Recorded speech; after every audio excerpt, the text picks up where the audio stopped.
Кинокартина про эпоксидный грунт, зачем, почему и при каких обстоятельствах его применять, основана на личном опыте, наблюдении и мнении. Так что не мотаем, слушаем, смотрим внимательно. Хей, всем друзья!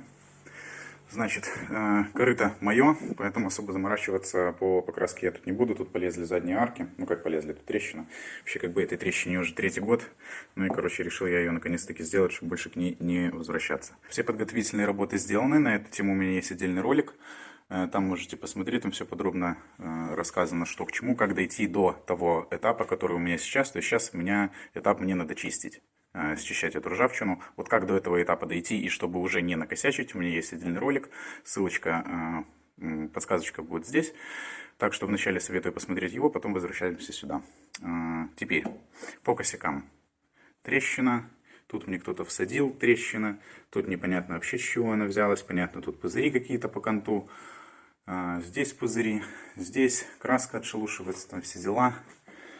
На порожке пузыри.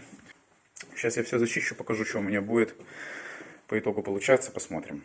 По поводу чистки скажу только, что буду чистить такой вот штукенцей, коралл он называется. Ну, в принципе, там его по-разному называют, я называю эту штуку коралл. Также я себе все обсмотрел, маркером пометил, чтобы не забыть, где тут что надо примерно чистить. Про чистку ржавчины также у меня в том есть видосе, на который ссылочка тут была, подсказочка и ссылка в описании. Поэтому показывать процесс зачистки я не вижу смысла, покажу уже только то, что... Ну, сейчас я все зачищу и покажу, что у нас в итоге тут получится. Тут какая-то невидимая дичь, это просто аут. Затем тут по шву пошло, тут в принципе было нормально, поэтому сюда я не полезу. Тут трещина была, потому что, вот, как бы деятель, который варил эту машину, он просто гениальный. Тут, это там, где была вторая трещина. Короче, задница на самом деле неимоверная. Тут тоже дырка. Короче, везде, куда ни ткни, везде дырка. Теперь, что мне нужно сделать? Мы берем машинку. У кого нет машинку, значит ручками. И вот эти все грубые переходы надо, чтобы они стали плавненькие. Потому что перепад по шпатлевке... О, блин, сейчас как-нибудь покажу вам сбоку. Ну вот видно, да? Перепад по шпатле такой нормальный. И нам нужно сделать выход плавненький с металла. Плавный выход, чтобы не было такой вот резкой ступеньки. Прям резкой. Поэтому мы плавненько растягиваемся сюда наверх. Так, значит, смотрите, вот я расчухался, сделал более-менее такой плавненький выход. И это у нас везде по... Короче, везде. Теперь, что мы с этим делаем? Для начала мы это вытираем чем-нибудь, без разницы. У меня это старое полотенце, вы вытираете чем вам удобно. Все это дело вытираем, и я все это закатаю в эпоксидный грунт. Эпоксидный грунт в первую очередь работает как грунтоизолятор. Мультиповерхность, которая есть, вот, то есть краска, грунт, потом шпатлевка, потом опять краска. Это дело надо изолировать, чтобы не было никаких реакций с материалами, которыми мы будем делать ремонт сейчас. В идеале, конечно, тут все снести к чертовой матери до металла, отпескоструить и шпатлевать на чистый голый металл. Но это не та машина, поэтому я заморачиваться не буду. Затем, тут вот такой моментик. Ржавчину я вроде бы вычистил, но в порах она осталась один хрен. Кислотный грунт нам тут не друг и никак не поможет. Потому что ржавчину он не съедает. У меня есть подробный видос про кислотный грунт. Можете глянуть по подсказке или в ссылке в описании. Там что, зачем и вообще как бы нахер он нам нужен или не нужен. Так, возвращаемся к эпоксидному грунту. Уже узнали, что это изолятор. Второе. Это самый прочный грунт из всех имеющихся в автомалярке. У него самая плотная кристаллическая решетка, за счет чего он вообще не пропускает ничего через себя как снаружи, так и изнутри. Пока как бы эта пленка у нас целостная. Но если появится скол или там царапинка до металла, соответственно, то ржавчина будет распространяться под него, то есть из этого скола пойдет дальше под него, в отличие от кислотного грунта. Кислотный грунт не пропускает под себя. Короче, грубо говоря, этим эпоксидным грунтом мы забетонируем оставшуюся ржавчину, там оставшиеся косяки какие-то, чтобы эта ржавчина не так быстро вылезла и не понадувала жуков и пузырей. Ну, понятное дело, как бы это неизбежно.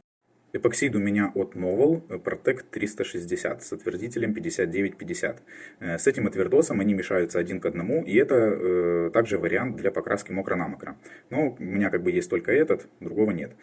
Также есть отвердитель 5960, с ним пропорция идет уже 4 к 1, и это вариант только для шлифования последующего. Мокро-на-мокро с 59,60 не прокатывает. Еще учитывайте всегда тот факт, ну там где вот с моим отвердителем 59,50 никакого разведения дополнительного не надо. 1 к 1 смешали и все по красоте. Если вы будете 4 к 1 с отвердителем 59,60, тогда его нужно дополнительно разводить, там, по-моему, 20% по техничке. Не помню точно. Как бы можете открыть ТДС-ку, в интернете там все есть. И разбавители для эпоксидных грунтов, у них свой, обязательно отдельный разбавитель. Там как бы в техничке все написано, так что как бы читайте, все будет понятно. Понятное дело, не раз говорил и еще не раз скажу, что все это дело нужно вымешать, потому что он такой достаточно... Ну, он уже расслоился на свои составные части.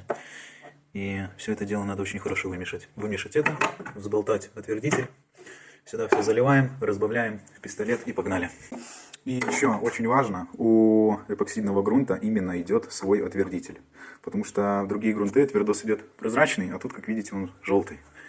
Так что в эпоксидный грунт идет именно свой отвердос. Если вы думаете, что вы добавите отвердитель какой-нибудь другой, ни хрена у вас не будет. Ваш грунт будет работать, ну, он не отработает так, как он должен отработать. То есть смысл использования грунта именно как эпоксидного у вас будет там, ну, блин, я не знаю, если вы добавите, допустим, грунт от обычного акрилового грунта, отвердитель от обычного акрилового грунта в эпоксид, ну, блин, я не знаю, он, конечно-то высохнет, он засохнет, но что как бы из этого получится, я не знаю, и будет ли у вас по итогу эпоксидный грунт нанесен. Хрен его знает. Можете, конечно, проэкспериментировать, может кто-нибудь так делал. Если кто-то так делал и как бы все норм, то напишите в комменты. Но мне кажется, это херня собачья. Ну вот такой вот факел я себе настроил, сантиметров 7, наверное. И проходимся все металл и заходим еще чутка сюда наверх. Значит, что я тут сделал? Все обезжирено, обеспылено, обезжирено. И я красненьким скотч-брайтом, блин, нет его рядом под рукой, хер с ним, потом отдельно вставочку сделаю. Я разработался чутка дальше, чтобы если у меня грунт попадает на глянцевую поверхность, чтобы он мне там нормально лежал, без всяких проблем. С той стороны, с той аркой такая же история. Ну и все, поехали грунтовать.